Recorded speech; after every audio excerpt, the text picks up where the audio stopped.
This video is brought to you by Aeropress, so stick around a bit later for how you can snag yourself 15% off on the original and their new Clear or XL models.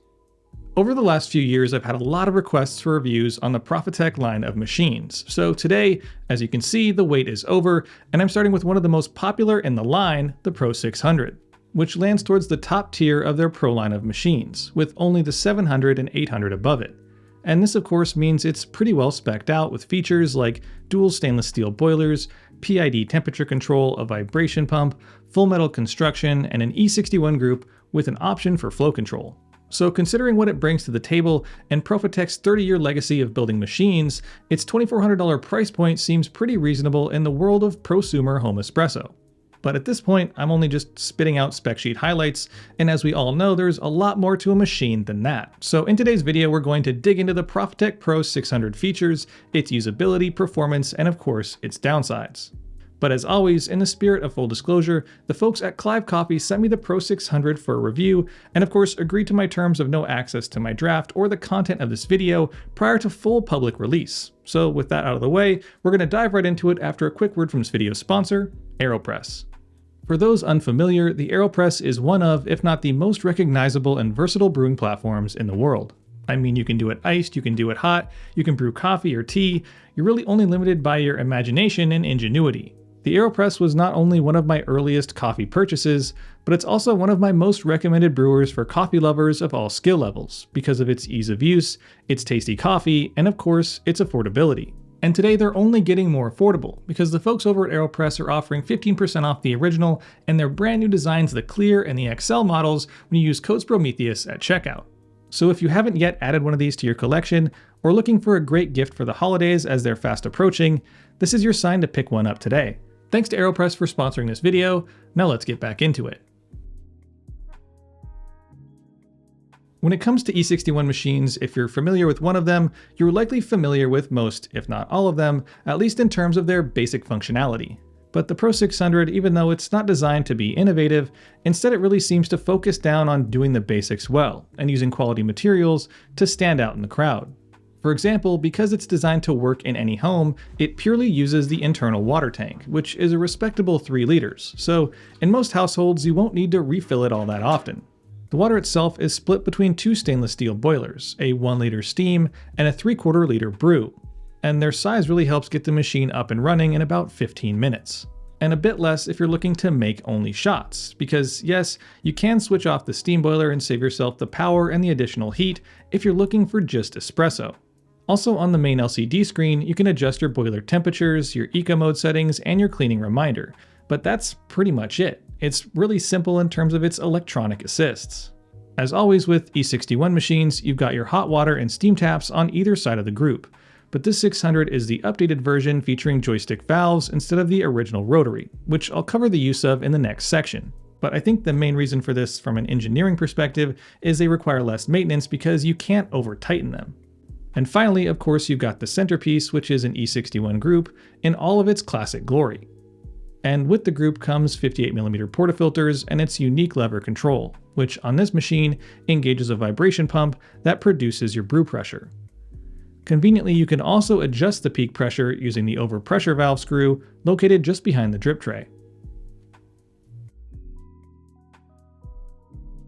Now that we've covered all the notable features of the Pro 600, let's talk about how the machine itself performs as a sum of its parts. And since I've already covered the warm-up, let's just dive directly into the brass tacks of brewing on the Pro 600. As I said earlier, there's really nothing innovative going on here, so the process is the same or very similar across most, if not all, E61 machines. Overall brewing is as simple as prepping your portafilter, locking it into the group, lifting the lever, and then dropping it when the shot is done. But there are a couple areas where the engineering and design choices tend to affect its overall performance and usability. For example, the E61 group is designed to have 2 settings. There's full on with the lever at 90 degrees, but there's also a 45-degree point where the pump is not engaged, but the brew valve is open. This 45-degree midpoint is often used as a pre-infusion or a pre-wet of sorts, but in my experience, without it being plumbed in and no line pressure coming into the machine, the midpoint has little to no flow. But there are ways you can sort of game the system. I've basically been doing a form of blooming to get more out of those lighter, more nuanced roasts that I tend to prefer, by going full on, allowing the pressure to increase and espresso begin to drip. Then at that point, I drop the lever to 45 degrees. This turns the pump off, but doesn't engage the discharge valve, which allows water already in the group to sit on the grinds with some of the residual pressure that you can actually see on the gauge, essentially further saturating the coffee. Then after a few seconds and the pressure begins to drop, I re-engage the lever and finish the shot.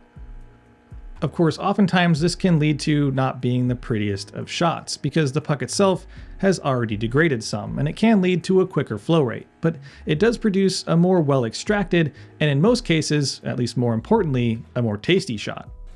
That said, full pressure shots are still good and extract well, but for me, they tend to be a bit more punchy up front with medium to lighter roasts than those using pre-infused or bloom techniques that tend to mute or tamp that down a bit. Also, in terms of pulling shots one after the other, the small boiler actually bounces back decently quick.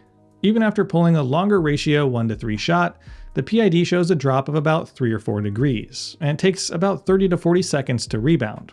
And a good portion of that time is actually the delay of the PID to catch up to the drop itself, which usually took about 15 seconds or so after the shot ended. But if there was one thing I was surprised by, in a good way, on the Pro 600, that would be the steam. Considering it has a relatively small 1-liter boiler, there's a good amount of power behind it, so even for larger drinks like lattes, it has no issue keeping up, producing a nice vortex, and some silky smooth latte art ready microfoam. And in terms of the usability, the joystick levers on this unit are much more of a binary option than the original rotary. This means you basically have two main settings, on and off. You can taper them, but it does require you keeping your hand in place, which could mean you'd have to change up your steaming technique a bit if you don't always want full pressure. But the wand itself does have a wide range of movement, so it's not difficult to find an angle that works for most users, and it also comes with a 2- and 4-hole steam tip for those who have a preference. Even though the Pro 600 has all the things you need to make a proper espresso, there's no escaping that every machine has its issues, and in some cases, these issues arise as a byproduct of some of its more positive features. For example, the main downside of the Pro 600's full metal build is its tendency to rattle and shift around. Whether it's brewing or cleaning, there's just lots of metal on metal. And with the vibration pump in operation, it can put a bit of a damper on the meditative process of brewing espresso. On that same point, because it's all metal, I have ran across a few corners and edges that haven't been deburred, essentially meaning they're still a bit on the sharper side. Not knife sharp, but they could definitely give you a nick if you're on the right angle. Also, I did mention earlier that I like the easy access to the OPV screw that you can use to simply adjust the peak brew pressure, but also it seems that every machine has its own natural stopping point, i.e. where the screw stops spinning.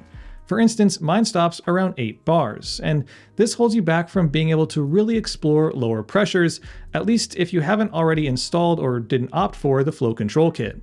And last but certainly not least, and I don't really mean to call out Profitec on this because I've seen it on many other machines and I've complained about it then, but I find it odd that there's no sealed top on the water reservoir, meaning there's just a large metal plate that has big openings where dust, bugs, and other contaminants can find their way into your water. At this point, at least in my mind, there's really no doubt that the Profitec Pro 600 is a solid option for those looking to take the dive into dual boiler E61 territory.